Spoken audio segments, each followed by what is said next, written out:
علمی، اصلاحی، دعوتی اور تحقیقی بیانات کے لیے مولانا ڈاکٹر سعید عاطف کے چینل کو سبسکرائب کریں۔ احباب محترم، قرآن مجید ایک ایسی جامع کتاب ہے جو عقائد کے ساتھ ساتھ معاشرت اور معاشرت کی بنیاد پر اپنی ایک مخصوص تہذیب، تمدن اور ایک معاشرتی اقدار کی حامل ہے۔ اس کی اپنی ویلیوز ہیں۔ اس کے اندر ہر جگہ ایک تو توحید نظر آتی ہے، شرک اور شرک کے مظاہر نہیں ہوتے، خام خواہ کی قدرتی چیزوں کو کوئی تقدس حاصل نہیں ہوتا ہندو مت کی طرح، بلکہ اللہ نے فرما دیا سخر لکم ما فی السماوات و ما فی الارض، اس زمین کے نیچے، آسمان کے نیچے جتنی چیزیں ہیں وہ سب انسان کے لیے مسخر کر دی گئی۔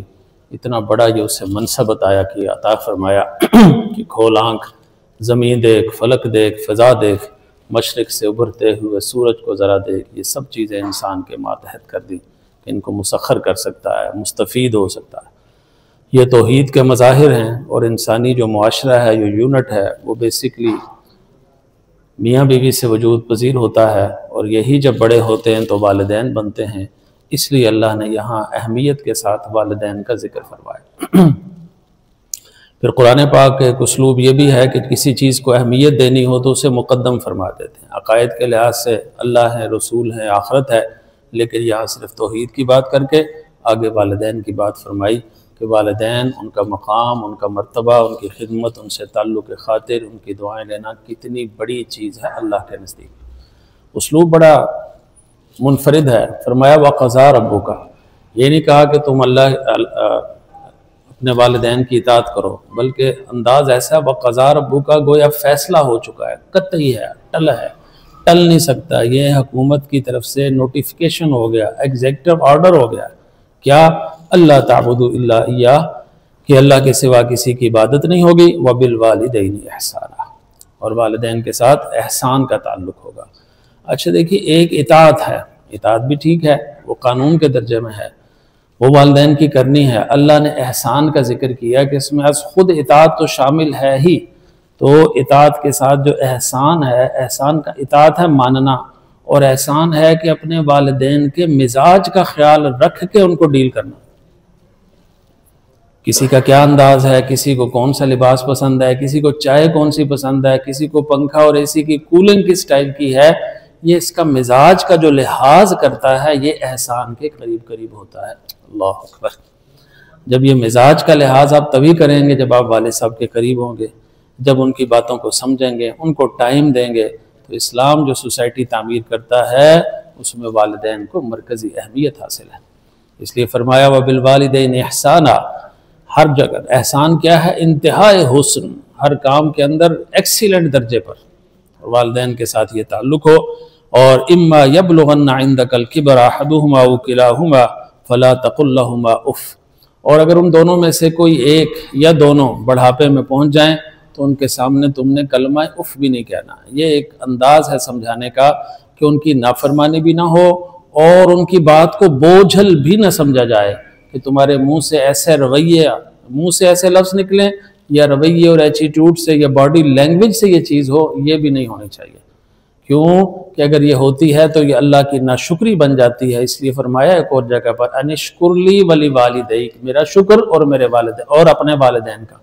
ساتھ ہی دیکھو اللہ نے پھر یہاں کر دیا، تو یہاں بھی ہے کہ جب ان میں سے کوئی بڑھاپے کو پہنچ جائے، تو اس میں بڑا خوبصورت نقطہ ہے کہ جب آپ جوان ہوتے ہیں بچے تو والدین بھی ڈھلتی عمر ہوتی ہے، لیکن جب بچوں کے اپنے بچے ہو جاتے ہیں تو اس وقت والدین بالکل ذوف کی حالت میں آتے ہیں کہ اپنا ہوش بھی نہیں رہتا پوری طرح، اور جلال کا غلبہ بھی ہو جاتا ہے، مزاج کے اندر الجھن بھی آ جاتی ہے۔ اس وقت سنبھالنا والدین کو یہ بڑا آزمائش والا مرحلہ ہوتا ہے۔ ایک ہے نا 40-50 سال کے جب آپ کے والدین ہیں، نہیں، جب وہ آپ کے بچے بڑے ہو رہے ہیں اور آپ اپنے بچوں کو ٹائم دے رہے ہیں، اس وقت اللہ کی آزمائش ہے کہ اب کہیں والدین اس موقع پر، اس سٹیج پر لائف کے نظر انداز تو نہیں ہو رہے۔ اللہ اکبر۔ وَقُلْ لَهُمَا قَوْلًا كَرِيمًا، اور ایسا جامع لفظ ہے کہ جب بھی بات کرنی ہے بڑے ایٹیکیٹ کے ساتھ، لحاظ کے ساتھ اور بڑے ادب کے ساتھ، کہ پتہ چلے کہ یہ ایک تہذیب یافتہ خاندان کا فرد ہے۔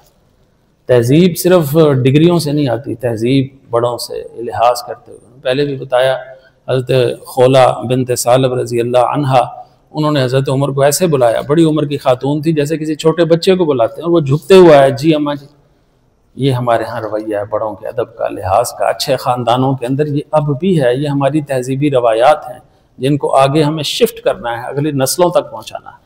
پھر فرمایا اللہ اکبر وَقُلْ لَهُمَا قَوْلًا كَرِيمًا وَاخْفِضْ لَهُمَا جَنَاحَ الذُّلِّ مِنَ الرَّحْمَةِ، تمہارے پر ایسے اپنے والدین پر بچھ جائیں، کیونکہ جب آپ لوتھڑے سے تھے، چھوٹے تھے، اس وقت والدین نے ہمیں پالا ہے۔ انسان کی زندگی میں دو ہی آزمائش والے حصے ہوتے ہیں، ایک بچپن اور ایک بڑھاپا۔ بچپن میں انہوں نے ہمیں پالا، تو اب آپ نے اس کو کچھ ریوارڈ دینا ہے، کچھ اس کو بدلہ دینا ہے ان کو، تو وہ ہے ان کا بڑھاپا، بزرگی، اور وہ عمر جب انسان وَمَن نُعَمِّرُ نُنَكِّسُ فِي الْخَلْقِ، اللہ فرماتے ہیں کہ ہم جب بڑھاپے کی اخیر ہوتی ہے تو ہم اس کی پیدائش کے سٹائل، اس کی ساری زندگی کے انداز کو بدل دیتے ہیں، وہ دوبارہ گویا بچپنے میں پھول جاتا ہے۔ یہی وہ وقت ہوتا ہے چیز کا، اور اس کے اندر باپ بھی ہے، اس کے اندر ماں بھی ہے۔ ماں کا اللہ نے اضافی درجہ رکھا۔ نبی کریم صلی اللہ علیہ وسلم سے کسی نے پوچھا کہ کن کا درجہ زیادہ ہے، تو فرمایا تمہاری ماں کا، پھر پوچھا فرمایا تیری ماں کا، پھر پوچھا تیری ماں کا، پھر فرمایا باپ کا۔ کیوں یہ تین؟ اس لیے فرمائے کہ ماں اضافی تین چیزیں سہتی ہے۔ سب سے پہلے تو حمل اور پریگننسی ہے، اور اس کے بعد وضع حمل اور ڈیلیوری ہے، اور اس کے بعد اپنے بچے کو کم و بیش 2 سال تک دودھ پلانا ہے۔ یہ اضافی مشقت ہے، یہ 3 مراحل ہیں، تو اس کا مرتبہ بھی 3 گنا زیادہ کر دیا۔ ثم ابو کا، پھر کہا والد۔ ہمارے ہاں ایک اور زیادتی ہوتی ہے، شاید ہم چونکہ والد بیٹھے ہوئے ہیں، کہ ہم اماں جی کی محبت کی آڑ میں والد صاحب کو ایک بالکل اضافی چیز سمجھنا شروع کر دیتے ہیں۔ تو یہ نہیں ہونا چاہیے، اور نبی کریم صلی اللہ علیہ وسلم نے اس پر بھی تنبیہ فرمائی۔ آپ کو پتہ تھا مزاج شناس سے انسانوں کے، فرمایا سخط الربی فی سخط الوالد، باپ کی ناراضگی میں اللہ کی ناراضگی۔ یہاں ماں کو ذکر نہیں کیا، کیونکہ باپ کنٹرول کرتا ہے، باپ ڈانٹتا ہے، باپ کھینچتا ہے، اور ماں اور باپ دونوں کی محبت ہے۔ فرق کیا ہے؟ ماں کہتی ہے میرے بچے کا آج اچھا ہو جائے، بس ٹھیک ہے، کوئی بات نہیں، نظر انداز کر دی، اور باپ کہتا ہے میرے بیٹے کا، بچے کا، بیٹی کا مستقبل اچھا ہو جائے۔ وہ ڈسپلن کرتا ہے، نتیجتاً جب بچہ بڑا ہو کے باہر نکلتا ہے تو اس کو ماں کی چیزیں بہت کم یاد آتی ہیں، بہت کم اس کو واسطہ پڑتا ہے، اس کو باپ کی جو کی ہوئی تربیت ہے وہ اسے کامیابی کے زینے چڑھاتی ہے۔ اس لیے باپ کی باتیں تلخ لگا کرتی ہیں، لیکن آخر میں وہی نتیجہ خیز ہوا کرتی ہیں۔ اور قرآن مجید نے یہاں بھی اس سٹائل میں دونوں کو شریک کیا، اور نبی کریم صلی اللہ علیہ وسلم نے بتایا کہ تم نے اپنے والد کو کس طرح ترجیح دینی ہے، کیونکہ ماں کی محبت میں حجاب کوئی نہیں ہوتا۔ باپ ایک بڑی شخصیت ہوتا ہے، باپ کے اندر ایک وقار ہوتا ہے، اس وقار کے اندر ایک عظمت ہوتی ہے۔ اگر وہ وقار نہ ہو تو بچے بے قابو ہو جائیں۔ یہ بیلنس ہے، اس کو بچے عموماً سمجھتے نہیں ہیں۔ اس کو سمجھ لیں تو پھر پتہ چلے گا کہ باپ کی عظمت ماں سے بھی کچھ گنا بڑھ جایا کرتی ہے۔ اور پھر اسی کو اور پھر دوسرے انداز سے دیکھیں تو جتنے یہ ماں کے 3 درجات ہیں، ان کے پیچھے بھی والد صاحب کھڑے نظر آتے ہیں۔ ماں کو بھی وہ بیاہ کر لے کر آئے، ان کا خرچہ بھی انہوں نے اٹھایا، ڈیلیوری کے بھی اور دودھ کے بھی، اور سارے کے سارے خرچے کون اٹھا رہے ہیں؟ والد صاحب اٹھا رہے ہیں۔ کسی جگہ ماں بھی اٹھا رہی ہے تو وہ ان کی عنایت ہے، ان کے اوپر شرعاً ذمہ داری نہیں۔ تو یہ ہم ان دونوں کو بیلنس کر کے ساتھ چلیں۔ کئی جگہوں پر جب بچے بڑے ہو جاتے تو اماں جی جون سی ہے نا جی، ان کی ایسی محبت کے نام پر آمریت قائم ہو جاتی ہے کئی گھروں میں کہ ابا جی بالکل بیچارے کہیں وہ نکر لگے ہوئے ہوتے ہیں۔ تو ان دونوں کے درمیان بیلنس قائم رکھنا، ان دونوں کی عظمتوں کا خیال کرنا، یہ بڑا ضروری ہے۔ اور یہ محبت اور یہ انداز، اور والدین ایسی چیزیں ہیں، فرمایا نا کہ تم نے اپنے پر ڈالنے ہیں جس طرح انہوں نے پر ڈالے تھے تم پر جب تم چھوٹے تھے۔ اللہ اکبر۔ وہ پر کبھی غربت میں والدین کو دیکھیں کہ اپنی غربت سہ لیتے ہیں، بچوں کی پڑھائی، بچوں کی چیزیں، بچے آگے نکل جائیں۔ وہ کسی نے کہا تھا گھر کی اس بار مکمل میں تلاشی لوں گا، گھر کی اس بار مکمل میں تلاشی لوں گا، غم چھپا کر میرے ماں باپ کہاں رکھتے تھے۔ اللہ اکبر۔ وہ دل کے اندر وہ محبتوں کی چیزیں اور وہ پیار، اور وہ اپنی اولاد کے لیے اپنے سے بڑھ کر دعائیں مانگنا۔ ہمارے ہاں تو اکثر مائیں کیا کہتی ہیں کہ میری عمر تجھے لگ جائے۔ یہ کون کہہ سکتا ہے؟ یہ ہمارے والدین کہہ سکتے ہیں۔ اس لیے نبی کریم صلی اللہ علیہ وسلم نے فرمایا جو اپنے رزق میں برکت چاہتا ہے، جو اپنی عمر میں برکت چاہتا ہے، جو اپنی عزت میں اضافہ چاہتا ہے، وہ اپنے والدین کی خدمت کو بڑھاتا چلا جائے۔ جن کے والدین زیادہ ضعیف ہیں ان کو وقت دینا، آپ جیسے بھی ہیں، آپ کے بدن کی خوشبو جو ماں باپ کو محسوس ہوتی ہے نا، وہ کسی چیز میں نہیں ہوتی۔ اللہ اکبر۔ کہ میرا بچہ آ گیا، جس طرح حضرت یعقوب علیہ السلام کو دور سے خوشبو آ گئی، فرمایا کہ لولا ان تفندون، کہیں تم مجھے چلا ہوا نہ کہہ دینا کہ میں نکل گیا ہوں عمر سے اور ایسی باتیں کر رہا ہوں، نہیں، وہ نظر آتی ہے۔ اسی طرح والدین کی جو محبت کا احساس اور لفظوں کے پیچھے جو چیز ہوتی ہے وہ کئی دفعہ سمجھ نہیں آتی، اور راتوں کو اٹھ کر ان کی جو دعائیں آپ کے لیے ہیں وہ پوری زندگی کا سرمایہ ہے۔ ایک بزرگ نے کسی نوجوان سے پوچھا کہ تمہارے اکاؤنٹ میں کچھ ہے؟ اس نے کہا جی ہے۔